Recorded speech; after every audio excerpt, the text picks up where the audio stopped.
Hey, it's your guy Tyrrell back with the interviews. In today's video, we're going to briefly break down the issues Arsenal encountered against Steve Bruce's Newcastle side and how they were able to overcome them. But before we do that, don't forget to give our video a thumbs up if you do enjoy it. The bell below does give you daily notifications regarding our organic, unfiltered soccer/football analysis. And don't forget to subscribe to our channel on our road to 3K subscribers. When we break down the game and we do look at the board, we have Arsenal in a 4-2-3-1 with Newcastle dropping off into a 5-4-1. So when we look at how Arsenal were looking to bypass Newcastle's shape, what we end up seeing there is that we have Nketiah occupying space ahead of Lascelles, and there were times where we did see him either in between Lascelles and Fernandes or Lascelles and Kieran Clark.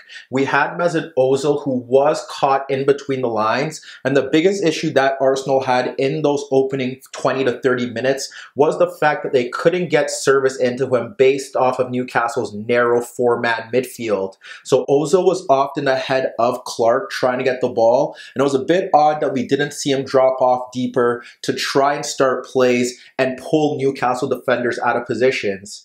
Out in the wider areas, what we ended up seeing was that Pepe did hold the touchline as expected, and we had Bellerin in a narrow position. He was very conservative in that first half based off the fact that Saint-Maximin does offer a legitimate counter-attacking threat, and he was Newcastle's key player throughout, so he was very cautious with his movement, and he only looked to push forward when he knew Arsenal could get into good positions.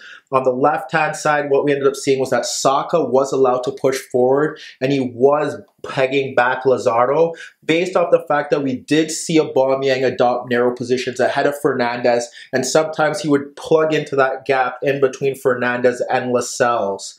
What we end up seeing now is that Almiron doesn't have to track the run of Saka because Saka was losing every 1v1 battle with Lazaro. So Almiron often tucked in a bit narrow, and if he needed to step towards Xhaka, he did offer the midfield that support there. What we ended up seeing from Ceballos and Xhaka was that they were able to get the ball on either side of Joelton, but the problem was they often played sideways passes out into the wider players, specifically the fullbacks, and they struggled to play balls in between the lines. That was Arsenal's issue in those opening 30 minutes or so. They weren't getting balls into Ozil. They were struggling out in the wider areas because Pepe wasn't beating Rose out in the wider areas. And Aubameyang's only real threat was when he dropped off deeper to pick up the ball ahead of Lazaro because Saka was also losing that battle. So if you have the central midfielders playing conservative passes out into the wider areas and you're not winning those wide area battles, and then you have your creative linchpin in Mesut Ozil not receiving service, then you're going to have a problem. When we look to how Arsenal were able to bypass that, initially it did stem from a Newcastle error. What we ended up seeing here was around the 30th minute mark, we had Ozil stepping into the path of Fernandes, and he tried to play a ball into Lazaro beyond Aubameyang, and Aubameyang was able to cut out that pass,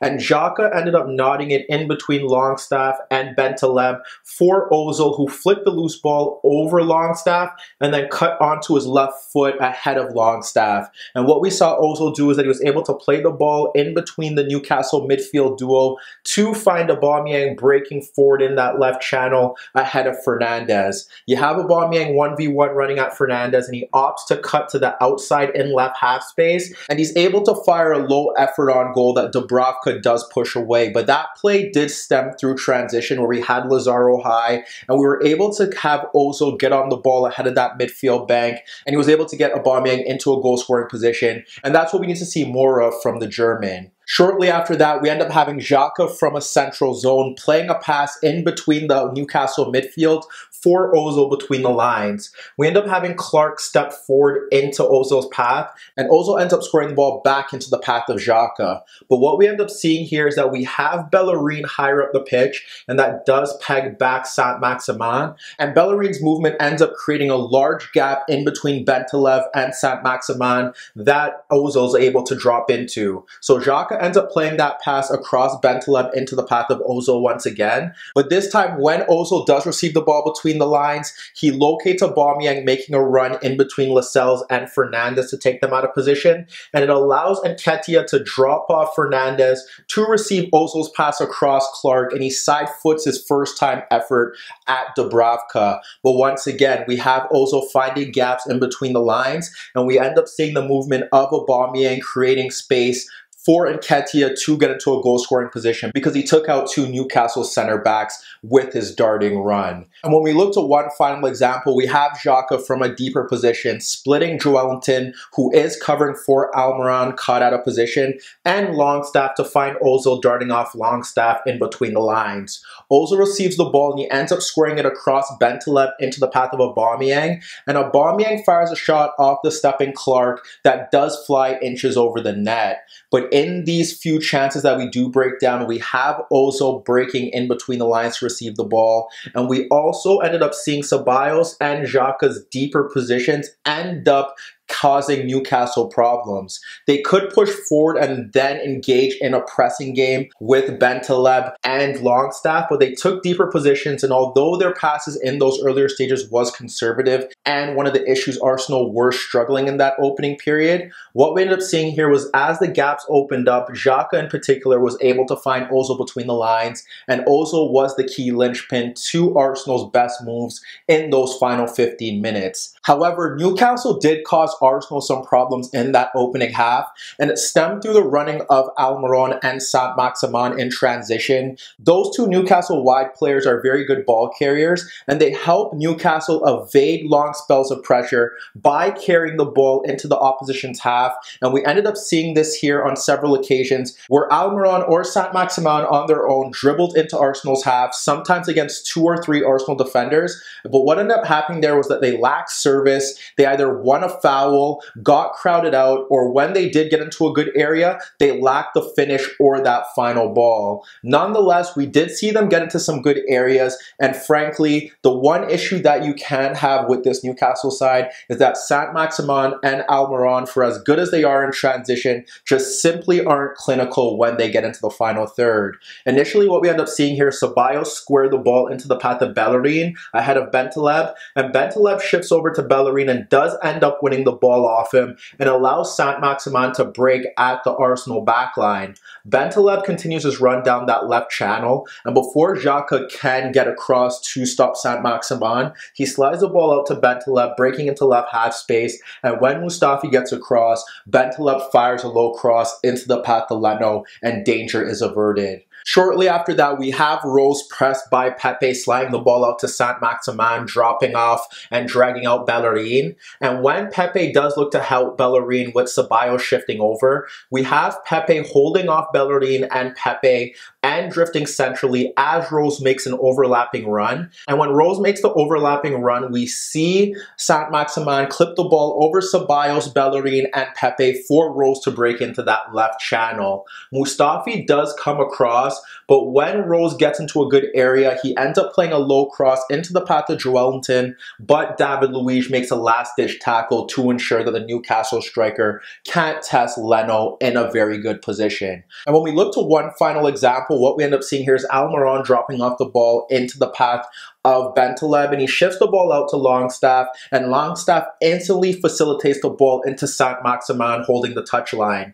It's Saint-Maximin against Bellerin, and Pepe does drop off to offer some protection, and even in a 1v2 battle, Saint-Maximin takes on Bellerin to the outside and breaks free into left half space, and even with Mustafi and Leno coming out to cut off the angle, he does get a shot on goal, but it does flash wide of the net. But as you can see in that first half, Ozil was the key player for Arsenal once Xhaka was able to find them between the lines, and Ozil was the key catalyst to Arsenal's best chances, whereas you look at Newcastle, they were able to get into good positions in transition, but if Steve Bruce can continuously get Saint-Maximin running at Bellerin, it did look like Newcastle would have a chance to nick a point here. So when we looked at the second half, we did see a shift in Arsenal's play. We had Ozil still being able to receive the ball between the lines, and that was pivotal. But we ended up seeing Nketiah and Aubameyang shift their movement to pull Newcastle's backline out of position. And we also saw more penetration from Ceballos in deeper positions. When we looked at Arsenal's first chance, it stemmed within the opening minute, and it was Bellerin dropping off the ball into the path of Ceballos. And before Longstaff could step towards him, what we end up seeing here is Nketiah dropping off to pull out Lascelles, and that creates an avenue for Aubameyang to dart across Fernandes to receive the ball in right half space. So Ceballos locates Aubameyang looking to make that run, and he clips a long chipped ball over Longstaff, over Lascelles, and over Clark for Aubameyang darting into right half space. But what is good for Newcastle here is that Fernandes does track that run. So when Aubameyang looks to hit it first time, he has to do it quickly, and he can only flash a shot wide of the net. It wasn't a great chance that forced Dubravka into a save, but it just goes to show what we were seeing different from Arsenal, more specifically Ceballos in that second half. Shortly after that, Arsenal did hit the bar through Nketiah, but they were able to take the lead within minutes. What we end up seeing there, Ceballos from a deeper position end up splitting Almiron and Longstaff for Ozil drifting laterally into that gap because Almiron was getting back into position slowly. And when Ozil receives that ball, he's able to hold off Almiron and Longstaff, who are looking to close him down, and he ends up squaring the ball across Longstaff into the path of Ceballos pushing forward, and Ceballos instantly plays his pass across Bentaleb and the narrow Saint-Maximin for Nicolas Pepe on that touchline. Pepe looks to attack Rose, and Saint-Maximin does well to offer cover, but Pepe is able to cut in on both of them centrally, and what we end up seeing here is Ozil darting across Clark to occupy him. We have Nketiah occupying Fernandes and Lascelles, and because Nketiah is looking to shift closer towards Fernandes, that creates space for Aubameyang to break in beyond Fernandes, and he gets goal side of Lazaro, and Lazaro doesn't do a good job of recovering his position. So when Fernandes pushes off Aubameyang into the path of Lazaro, Pepe does clip his cross over the two center backs occupied by Nketiah, and it falls into Aubameyang, who nods a free header into the back post, and Dubravka can't do anything about that. But once again, it's Ceballos getting on the ball, playing positive forward passes. But the key thing here is Nketiah's presence up front. He's able to take two center backs out of the game, and we saw this between him and Aubameyang as they created space for each other. And in this example, it created space for Aubameyang, who was able to get goal side of Lazaro, and Lazaro was unable to do anything about that. Nonetheless, when we look to Arsenal's second goal, it does stem from a short corner kick. But what we end up seeing there is that, yes, we have Ceballos dropping off to Pepe and Pepe dropping off to Saka, who switches out to Aubameyang. But when Aubameyang gets that ball in that left touchline, he ends up pulling out Almiron, and it creates space for Saka to dart in beyond Almiron to drag out Lazaro. So when Saka gets that ball, he finally is able to beat Lazaro by nutmegging him. And as he drives towards Fernandes, he's able to split Fernandes and Longstaff. And the reason why this goal does happen is because when he splits Longstaff and Fernandes, we have Nketiah darting into the box, and he does take out Lascelles and Clark. So once again, Nketiah's movement goes unnoticed. He pulls out Lascelles and Clark, and it creates space for Pepe to get across Danny Rose to fire his first time effort beyond Dubravka. But once again, we do see good combination play down that left-hand side, and that's something that Arsenal lacked in that first half. But here, once again, following some individual brilliance, it's Nketiah taking out two Newcastle center backs, and it creates space for Pepe to win his individual battle with Rose to put Arsenal up 2-0. Like I said, as the game did get stretched, we ended up seeing more of Ozil between the lines, getting Arsenal players into key positions, but we also saw more of Saint-Maximin in that second half. Shortly after that, we did see Steve Bruce turn to his bench, bringing on Isaac Hayden for Fernandes, and turning to Matt Ritchie for Lazaro. We did see Newcastle turn to a 4-2-3-1 with Hayden moving to right back, and Almiron pushing a bit higher, closer to Joelinton. However, Newcastle Newcastle didn't create many chances following that change, but we did see Saint-Maximin once again get close. Nonetheless, Arsenal were able to get 2 more goals in stoppage time. And when you break down the game as a whole, like I said, they struggled in those opening 30 minutes, but Ozil was pivotal in that first half with Xhaka playing those line-splitting passes, and they improved in the second half when we saw more Ceballos trying to get balls over the top.